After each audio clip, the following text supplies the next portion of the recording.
बिस्मिल्लाहिर्रहमानिर्रहीम। अस्सलाम वालेकुम व्यूवर्स, कैसे हैं आप सब लोग। हम वर्डप्रेस का कोर्स कर रहे हैं और इस कोर्स के अंदर हमने काफ़ी कुछ सीख लिया है अभी तक। ठीक है, हमने वर्डप्रेस वेबसाइट को बनाना सीखा है और उसके अंदर थीम कैसे इंस्टॉल करना है, उसकी सेटिंग कैसे करनी है, ये तमाम चीज़ें हम सीख ली हैं। अब हम इसको मज़ीद कस्टमाइज़ कैसे कर सकते हैं, कैसे अपनी वेबसाइट को मज़ीद खूबसूरत बना सकते हैं, वो सीखने वाले हैं। और ये तमाम काम हमने किया है विदाउट एनी कोडिंग नॉलेज। ठीक है, एक सिंगल वर्ड भी हमने कोड का नहीं लिखा। तो हम आज क्या करने वाले हैं, हम ये देखने वाले हैं कि हमने अपने वेबसाइट को बनाने के लिए जब डीवी को यूज करना है तो डीवी के अंदर हमने थीम बिल्डर और पेज बिल्डर में क्या डिफरेंस है। ठीक है, डीवी के अंदर हमें दो ऑप्शंस मिलती हैं डीवी की वेबसाइट को बनाने के लिए। एक हमें थीम बिल्डर मिलता है जो कि हम लेफ्ट साइड पे जाते हैं डीवी के मेन्यू के अंदर, तो यहाँ हमें थीम बिल्डर नजर आ रहा है। ठीक है, इसको हम खोल लेते हैं। और दूसरी साइड पे हमें पेज बिल्डर मिलता है। पेज बिल्डर को खोलने के लिए हम क्या करते हैं, हम जाते हैं पेजेस में, ऑल पेजेस में, और यहाँ पे किसी भी पेज पे चले जाएं। लेट्स से कि हम कॉन्टैक्ट वाले या अबाउट वाले पेज में चले जाते हैं और यहाँ पे इसको एडिट करते हैं। अब देखें, जो हमने थीम बिल्डर खोला था ना,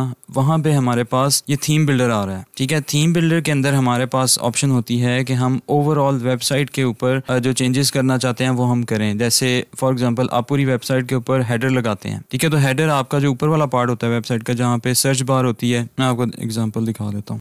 जैसे ये दराज की वेबसाइट है, आप यहाँ पे देख रहे हैं कि इसका जो हेडर है ना वो ये वाला है। ठीक है, ये ऊपर वाला पार्ट है जो ऑरेंज कलर का, जिसके अंदर आपको सर्च बार नजर आ रही है, इसके अंदर आपको लोगो नजर आ रहा है, इसके अंदर आपको डिफरेंट पेजेस नजर आ रहे हैं ऊपर वाले, और यहाँ पे लॉग इन, साइन अप और इस तरह शॉपिंग कार्ट का आइकन नजर आ रहा है। ठीक है, अगर आपने ये पूरी वेबसाइट पे सेम रखना है, जो कि सेम होता है, थीम बिल्डर में जाके ये बना सकते हैं। और इसके अलावा अगर आपने फुटर एक जैसा बनाना है पूरी वेबसाइट के लिए, देखें यहाँ पे फुटर इन्होंने बनाया हुआ है जो इस तरह से आपको नजर आ रहा है। ठीक है, ये आप आइकन्स लगाना चाह रहे हैं, पेजेस लगाना चाह रहे हैं, यहाँ पे इंटरनेशनल वेबसाइट्स के लिंक्स लगाना चाह रहे हैं, QR कोड, मोबाइल एप्लीकेशंस के कोड वगैरह लिंक्स लगाना चाह रहे हैं, तो वो आप ग्लोबल फुटर में लगा सकते हैं। तो वो हम थीम बिल्डर में करेंगे। तो हमारा जो थीम बिल्डर है ना वो ये है। ठीक है, तो ऐड ग्लोबल हेडर पे जब जाते हैं तो ग्लोबल हेडर हम ऐड कर सकते हैं। ऑन दी अदर हैंड जब हम किसी पेज के बारे में बात करते हैं ना, तो यहाँ पे एक पेज के ऊपर, एक स्पेसिफिक पेज के ऊपर अगर हम चीजें लगाना चाहते हैं तो वो हम पेज बिल्डर के जरिए करेंगे। ठीक है, यूज डीवी बिल्डर, इस पे क्लिक करेंगे तो पेज बिल्डर खुल जाएगा और इस पेज के ऊपर आप सेटिंग करके उसको अच्छे तरीके से बना सकेंगे। तो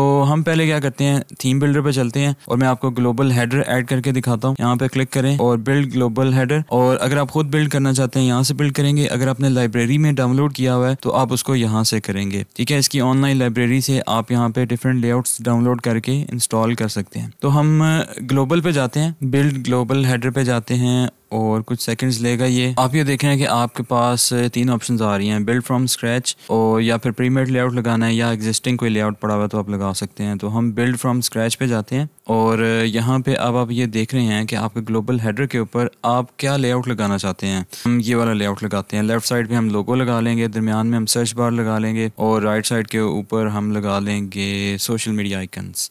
ठीक है, तो हम इसको सेलेक्ट करते हैं और लेफ्ट साइड पे हम लगाते हैं इमेज। ठीक है, यहाँ पे हम अपना लोगो लगा लेते हैं।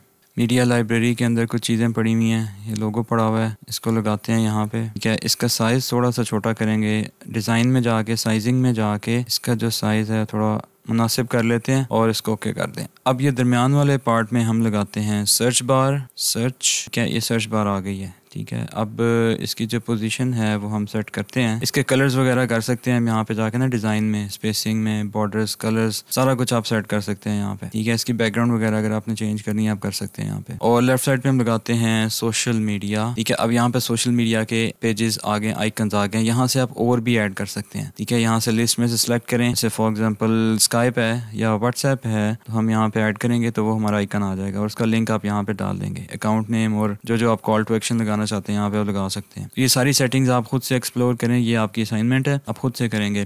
ठीक है, और इसको ओके करें तो ये हमारे सोशल मीडिया के आइकन्स आ गए हैं, ये हमारे सर्च बार आ गई है, यहाँ पे हमारा लोगो आ गया। ठीक है, अब ये लोगो जो है इसको थोड़ा सा हमें ऊपर करना है, तो सेटिंग्स में जाके, डिज़ाइन में जाके, स्पेसिंग में जाके, ये मार्जिन है, ये टॉप का मार्जिन है। ठीक है, टॉप का मार्जिन थोड़ा कम करेंगे तो वो ऊपर चला जाएगा, देखें। ठीक है, टॉप से हमें मार्जिन कम चाहिए, तो जितना आपको गुड लगता है उतना आप सेट करें, ओके करें। अब ये देखें ये हेडर, अब इस हेडर के ना बैकग्राउंड में कोई कलर लगाना है तो आप लगा सकते हैं। अगर वाइट छोड़ना है तो वाइट छोड़ दें। अगर आपने इसके बैकग्राउंड में कोई कलर लगाना है तो यहाँ पे सेक्शन की सेटिंग्स में जाएं और इसके बैकग्राउंड में जाएं और यहाँ से आप कोई सिंगल कलर यहाँ पे लगा सकते हैं। लेट्स से कि हम ये लगा लेते हैं, ठीक है। तो ओके करेंगे तो वो कलर ऐड हो जाएगा, ठीक है। इस तरह से आप इसकी जो विड्थ है, जो हाइट है, वो सारी चीज़ें आप सेट कर सकते हैं अपनी मर्जी से। इसका जो मार्जिन है टॉप से वो सेट कर सकते हैं, ठीक है। तो ये आपका आ गया ग्लोबल हेडर। इसको सेव कर लें यहाँ से।